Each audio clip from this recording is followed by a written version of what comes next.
everyone! Welcome back to my YouTube channel, Batas with Attorney Claire Castro. Napanood natin kanina yung hearing ng Committee on Public Services. Mahaba yung hearing. Siyempre, sino bang chairman dito? Si Senator Raffy Tulfo. Nandoon ang sitahan. Nung last hearing natin, brinot up ni Ms. Sembrano yung Cebu Peoples. Mas maganda kung si Ms. Sembrano na magpapaliwanag doon. Ito binabasa ko lang, uminit ng ulo ko eh. May bintangan. Si Shallow yung binigay mong reason kung bakit hindi sila qualified because they didn't beat the deadline. They weren't able to file their application on time. Paulit-ulit nga sila nakikipag-coordinate sa inyo, hindi nyo pinapansin eh. Mr. Chair, Baka they don't meet the qualification para sa inyo para mabigyan si Eddie. Kailan po si Eddie? Kailan niyo po? Eddie, ikaw? Ay, kasabihan sa kanto, kalye. Yun sir, yun eh. Hindi, kanina, sorry sir palaging pinapaboran ang mga foreigners, foreign investors, foreign manufacturers, kaysa sa local. Although lang I'm not against sa mga foreign investors, pero dapat nasa tama lang. In this case, dito sa Jeepney Modernization Program, pinapaboran yung mga foreign manufacturers because merong kickback. May nagagalit. Pwede tanggapin ng LTFRB para sa consolidation. Patago pala ang board dissolution na to para patuloy na mag-maneuver. Nagtypical sa isang Senate hearing, lalo na kung controversial ang issue. Ito ay issue ng Jeepney Modernization Program. Ang isa sa mga naging issue dito ay yung mga di umanong tiwali na mga leaders ng kooperatiba na nagiging problema ng mga miyembro nito.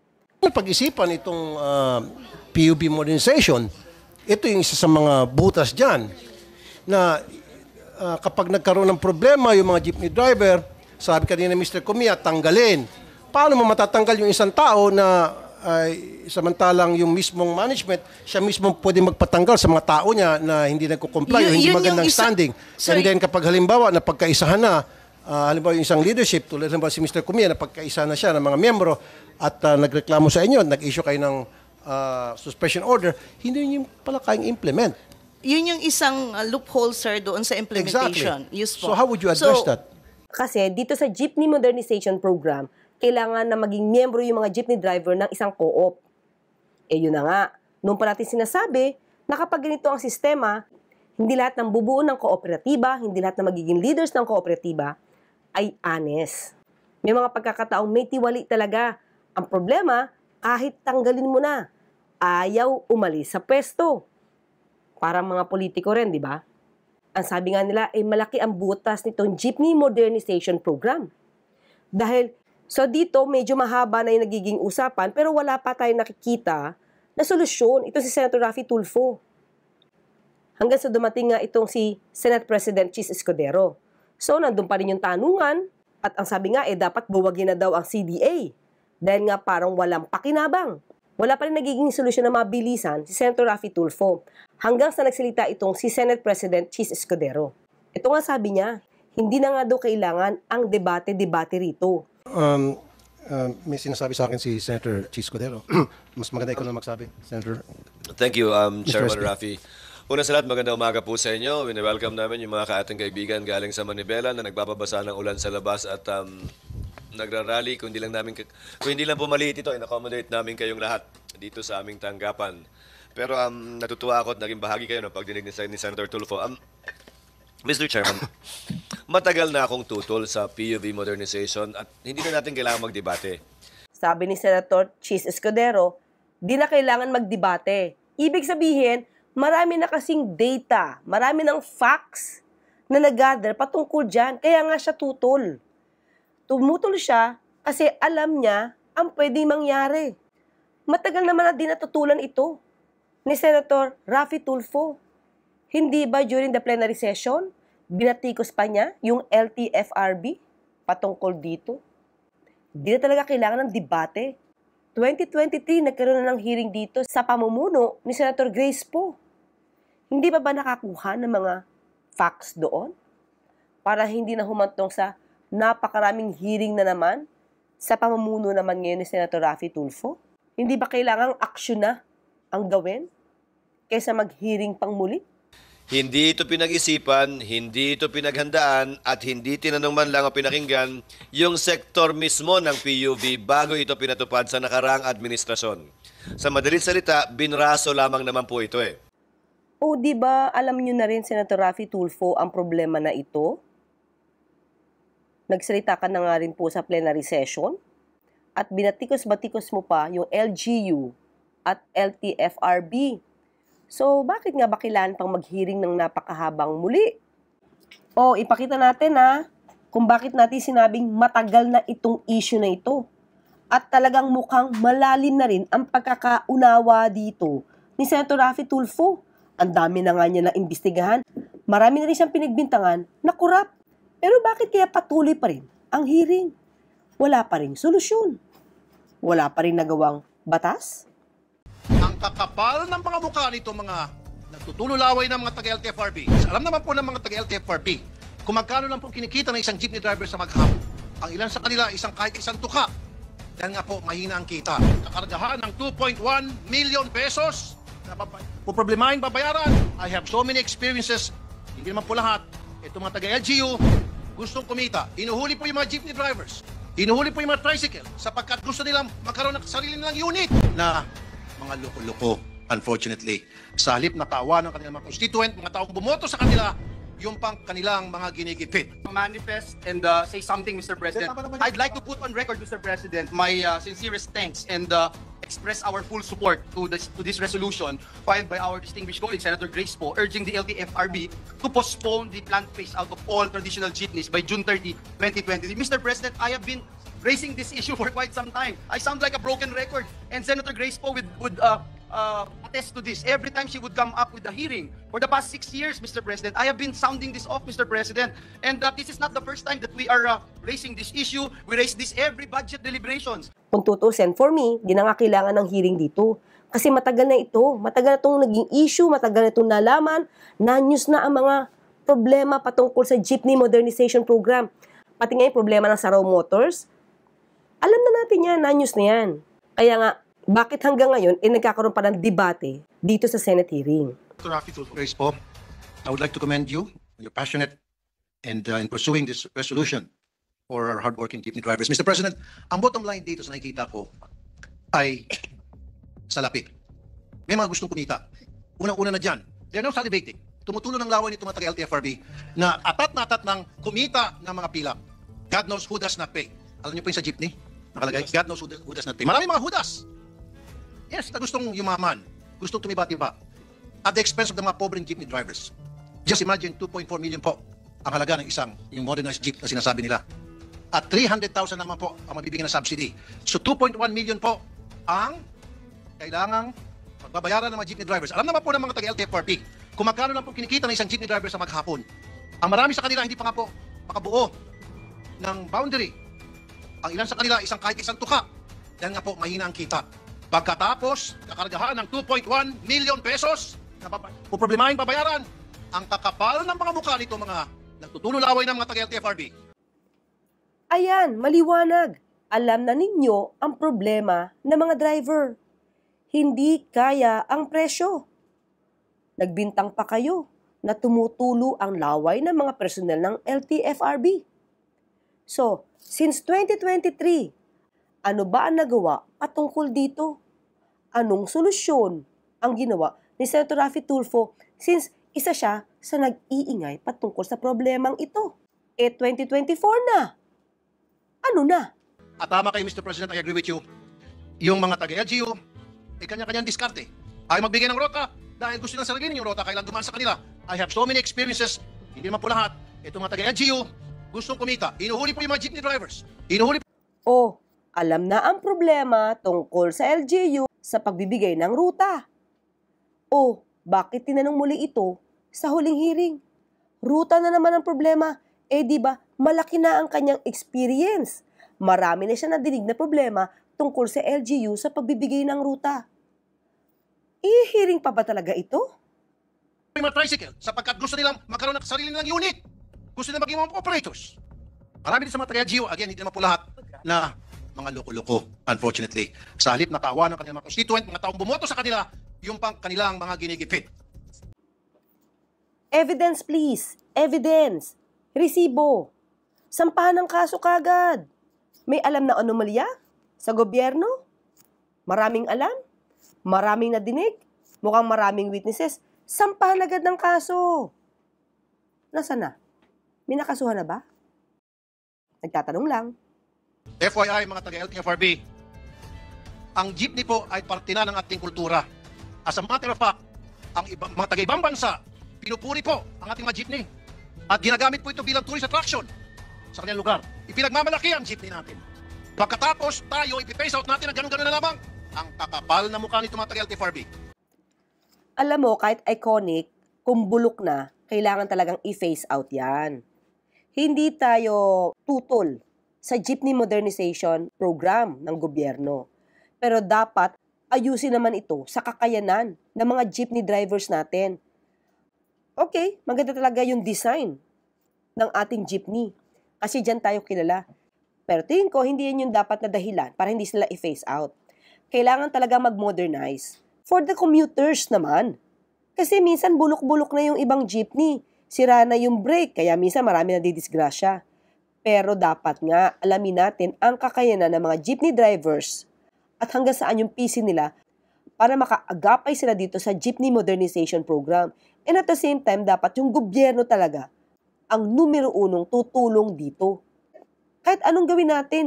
Sabi nga nila, kahit anong gawin computation natin dito, di talaga kakayanin ng isang jeepney driver ang 2.1 or 2.2 million pesos na jeepney or minibus na galing sa ibang bansa. Pero mas maganda syempre kung gagamitin pa rin nila yung iconic style ng jeepney natin. Hindi yung minibus na galing sa China. Hindi yan Filipino style. Ang kakapal na mga mukha nitong ilang mga taga-LGU, hindi nag-iisip. Ang tanging iniisip lamang po nila, Mr. President, ang kanilang bulsa. And adding insult to injury, saan galing? Saan magagaling itong mga jeepney? Galing ng China! Na kung saan, itong mga taong ito, ang hanggang ngayon, even when we speak, ay tuloy-tuloy na inapi ang ating mga mangingisda. Pagkatapos sabihin natin mga ngisda, tutulungan natin sila na para kumita, pagkakitaan, ang mga jeepney drivers. Para kumita, ang mga INUTIL ng mga taga-LTFRB. Mr. President, baka marami pa akong masasabi. Ako ma-high blood. Ang sasabihin ko lang, LTFRB, maghunos dili kayo. Dahil kapag hindi, pareho tayong sasabog, believe me or not. Maraming salamat, Mr. President. Oh, nagbanta na naman muli si Senator Raffy Tulfo. Pareho tayong sasabog. March 2023 pa to eh. Ano na yung sumabog sa LTFRB? Bakit nandito pa rin yung problema? Sa bandang huli ng hearing na ito, itong huling hearing na ginawa ni Senator Raffy Tulfo, may pagbabanta rin siyang ginawa. Oo, maganda naman talagang pang soundbites yan. Panakot, di ba? Pero kaysa soundbites lang ng soundbites, di ba mas maganda kung may makabuluhang solusyon sa problemang ito? Makabuluhang aksyon agad sana. President. Nung ako'y gobernador, pinatupad to. Noong mga panahong yon, 2019 to 2022. Tinutulan ko po ito. Hindi ko pinapasok ang DOTR sa modernization nila sa aming lalawigan ng Sorsogon. At nung pinapuntahan ako ng USEC ng DOTR nung panahong yon na gobernador ako, ang tinuro ko ay yung panahong yon, Mayor Sara Duterte na anak ni Pangulong Duterte na nagsabi na hindi raw niya yung papayagan sa Davao. Sabi ko, kumbinsihin niyo muna yung anak bago kayo magpunta sa akin. Kasi kahit si then Mayor, now Vice President Sara, ay tutol po dito nung siya'y Mayor. Parang pagtutol ko nung gobernador ako. Huwag na natin ulit-ulitin. 2.5 million, yung pinakamura. Lahat ngayon, sira na. Puro gawang China at gawang Russia. Ba't hindi tinutukan at binigyan ng pansin yung mga gawang Pilipino mismo?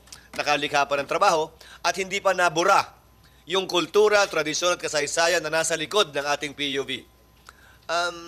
Yung mga kwadradong parang minibus na binibenta ng DOTR sa nagdaang administrasyon, hanggang ngayon, sa totoo lang, walang kaamor-amor sa akin eh. At sa totoo lang din, kasaysayan din namin, ginamit ng kooperatiba, Mr. Chairman, gumastos ng humigit kumulang 300 milyon yung isang kooperatiba namin sa Sorsogon, sumugal. Sa mahigit kumulang 40 yata o 50 minibus na binili nila, mga 8 na lang ang tumatakbo ngayon. Katulad nito, si Senator Chis Escudero, bilang gobernador, marami siya na experience. Nakagawa siya ng solusyon agad. Ang sabi niya, hindi niya pinapasok ang DOTR sa kanyang nasasakupan. Agad yun. Di kailangan ng hearing. At sinabi naman ni Senator Raffy Tulfo sa una natin nabanggit na video na marami na rin siyang alam. Kaya ano ang purpose ng patuloy na paghihiring dito nang wala pang ginagawang solusyon, walang ginagawang batas? Bakit kaya? Pinagkahuyan na rin yung mga nasira. Kulang nga ng paghahanda. At bilang panghuling punto, Mr. Chairman, sa halagang 2.5 million kada isa, saan naman kukuha ng pambayad nun yung operator o yung driver? Kahit anong computation ang gawin ninyo para mabayaran yung buwan ng hulog sa isang PUV na 2.53 million ang halaga, kahit maganda ko ba yung driver, kulang po ang 24 na oras na pamamasada para mabayaran yon na may kita pa rin yung operator at yung driver. Paano kaya nalaman ito ni Senator Chis Escudero nang hindi siya nagsasagawa ng anumang Senate hearing? Hindi ba data or facts na ito na maaaring magamit na sa paggawa ng solusyon, sa paggawa ng batas? Tapos magkakaroon pa tayo ng maraming hearing in aid of legislation? Kulang pa ba ang nakalap ng Senado ng mga facts, mga data patungkol dito para muli magkaroon ng hearing? Ang solusyon dito, Mr. Chairman, sa panig naman ng ating gobyerno, mulat mula ang solusyon naman dito, pinansyal eh. Paano nyo mabibigyan ng sapat na kakayahan ang PUV, driver at operator para mabili itong sinasabi nyong malinis, moderno, mas maayos at mas maganda? Hanggat hindi po sapat ang financing, kahit anong puwersa nyo na magkooperatiba yan, para lamang makabili ng mga sinusubo ninyong galing China at galing Russia, hindi po talaga uubre eh. At isa pa po, saan na napunta yung tradisyon, kasaysayan at kultura natin kaugnay sa jeep? Hanggang ngayon po yung mga ambassador natin, pati po ako bilang Senate President ngayon, yung ibang mga senador natin at kongresista, ang pinapamigay po ay yung simbolo pa rin ng jeepney hanggang ngayon eh. Dahil parte na ito ng kultura at kasaysayan ng ating bansa. Isang ganun, buburahin nyo? Sino kayo? At sino nagsabing may kapangyarihan kayong burahin nyo ng ganun-ganun na lamang?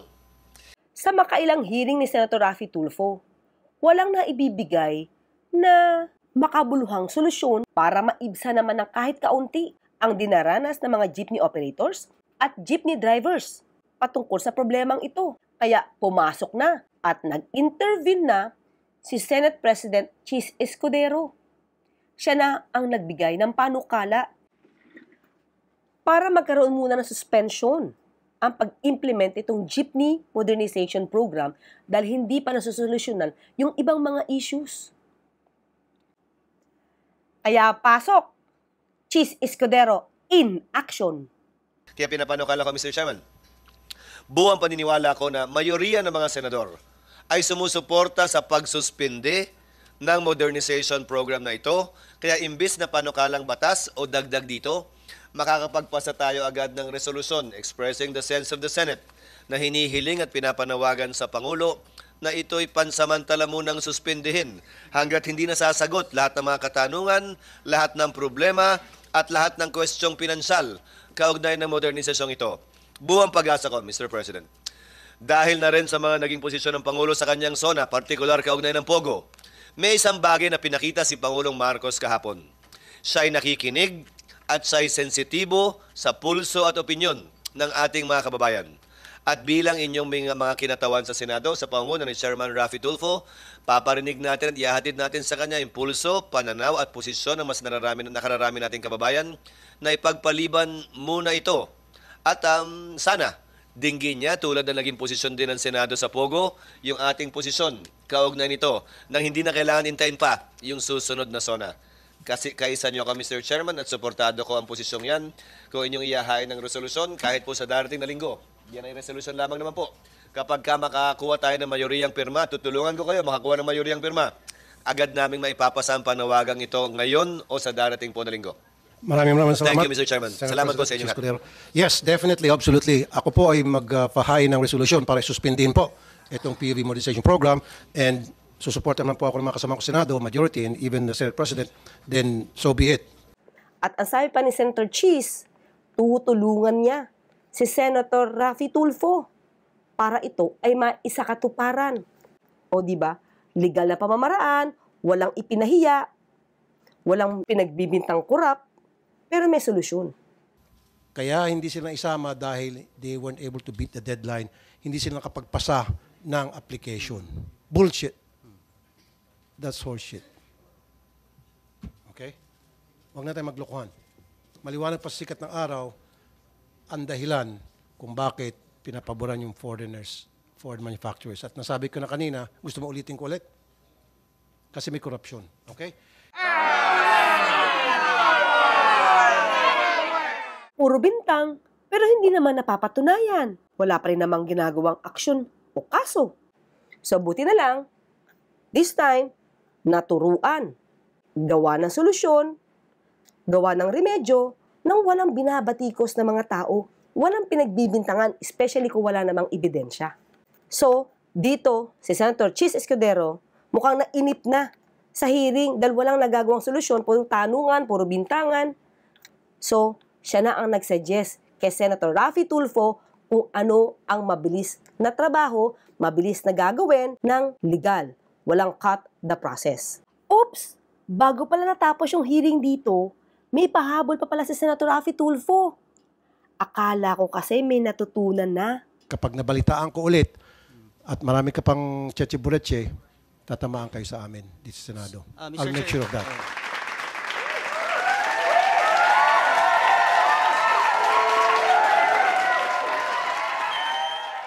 Hanggang sa muli, magkita't magkarinigan tayo. Ako po sa Tony Claire Castro, nagpapalalang, huwag tulugan ang inyong karapatan.